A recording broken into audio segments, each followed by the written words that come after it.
Good afternoon. Subodh Chandra from Cleveland, Ohio. I have a question. If you could address the issue, you've probably experienced Indian Americans being skeptical generally when you try to explain to them how important it is for you to be involved in politics and to get their support. Could each of you give a couple of examples of situations in which you being in office at the table and being politically engaged has made a specific difference for Indian Americans? And then secondly, Kumar, I may have missed it, but you know that I would weep later if you didn't tell the story about Speaker Cass Taylor and how he welcomed you into the assembly, the House of Delegates. Well, let me answer the first one very quickly. And this happens, I'm sure we were all in situations like this, but it was my second year in the legislature. I was actually I was the chairman of a subcommittee of the Delegate. I was in a body of 141 people. I was the chair of like a committee that had 4 people in it. So it was my first assignment. And there was a bill that the Montgomery County government really wanted to have passed through the General Assembly, and I had a highly qualified Indian American who was applying to a Human Relations Commission that had never had an Indian American on it. And I felt strongly, his resume was the strongest. In fact, just about everybody felt that way, but they weren't going to appoint him because they had promised it to somebody else. And I basically made a trade. I said, I'll pass this bill for you if you can show me, I want you to put this guy on this position unless you can show me a resume of another person that's better qualified.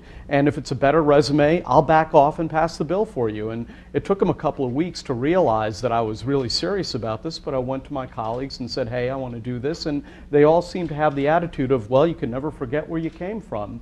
And so that was my first trade that got an Indian American onto a onto a commission, and I've done that a couple of times, although I haven't always had to be that bare-knuckled about it. The Cass Taylor story, very quickly. When I was first elected in 1990, here I am, this pro-choice Hindu guy from, liberal Montgomery County, Maryland, and Montgomery County, Maryland being the goofy liberal jurisdiction that it was always, people looked askance at anybody from our county, and so here I was, and the chairman of my committee is this extremely conservative, pro-life, conservative Democrat from Western Maryland, and how the heck am I going to get along with this guy who's the chairman of my committee? And so one night we're in a bar, and we started talking, and he just had the most incredible positive attitude about Indian Americans in general. And I asked him, I was wondering, where does this come from? Well, it turns out that in Cumberland, Maryland, there is a prominent Indian American family, and they were involved in everything. Their kids ran track and field. They were involved in student government. Their parents were involved. The father was a member of the Elks Lodge that Chairman Taylor was a member of. I mean, of all things. And he just so loved these people. And he just said, Kumar, you had great ambassadors before you. These folks really were loved by our community, and the first thing I did when I found out you won the election, I told them about you. They had already read about you, and it just was an incredible positive feeling that they had. And so I actually, without realizing it, I was in good with this conservative guy who actually later became the Speaker of the Maryland House of Delegates. And the path was paved for me by these Indian American people who I still to this day I've spoken to them once on the phone, but I've not gone up to Cumberland to say hi to them. It's a long drive, but but the point is, and I thank you for reminding me of it, the point is, without even realizing it, they were paving the way for me, and that's what all of us do for all other Indian Americans, because trust me when I say this, if one day Hansen or Swati are running for Congress and they're in this area and they're running for office, if I'm going to help them raise money, I'm not just going to go to Indians, I'm going to go to other people, and they're going to just, because of all of us that they all have met, they're going to have a positive impression of these and other people. So it's important to know that. Did I miss some aspect that you want? Beautiful, and I'm fulfilled. Barve fulfills Chandra. I hear that story every time I see you. But can you also just share with these folks, because it probably would be of interest to know what happened, what you did after 9/11, and the Oh yeah. How could I forget? Just again, being in a position of authority gives you the ability to do A very good friend of mine, also a supporter, but a very good friend and activist in Gaithersburg, Maryland, is a Palestinian-American woman named Samira Hussein. And her family has occasionally been the victim of hate crimes. And when I saw those planes hit, I thought of Samira. I immediately called up the mayor of Gaithersburg, and he was on it. There were police cars outside her house. But then also, I got some very panicky phone calls from the Sikh community, which Sikhs wear turbans, if you hadn't noticed. And Americans don't, not that one should discriminate against one group of people who wear turbans and not another, but most Americans suddenly had a very negative view with respect to anyone who wore a turban.